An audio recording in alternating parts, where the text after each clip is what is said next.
ნანკო, მაინც გურია გახდა, ხო?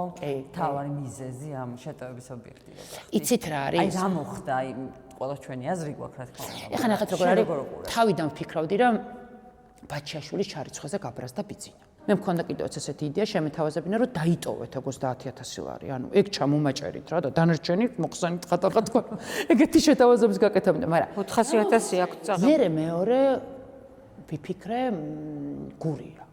იმიტომ რომ ამდენი ხანი ოპოზიცია ხო ამათ აკრიტიკებდა.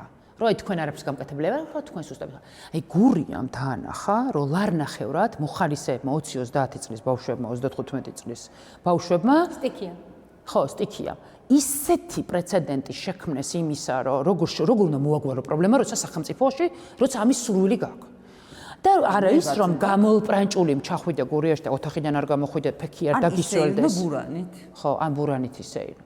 არამედ აი შე რო ბურანით შეირნო რაღაც საოცარი რაღაც ძალიან მაღალ ბიუჯეტური, ძალიან მაღალ ბიუჯეტური საოცარი ქურთუკით, ცოტა გარუჯული სახეზე. ანუ შე როცა ამას აკეთებ, აი იქ რო დრონები დადიან, ფონდის და არაფონდის თვითდინებით წასული დრონები და უამრავი ეს მოხალისეები მიდიან და ჩვენ საჭმელებს ციდან უყრით და ვყიდულობ და ვაგზავნით, ანუ ის რომ ქართული ოცნება ქვეყანას არ მართავს.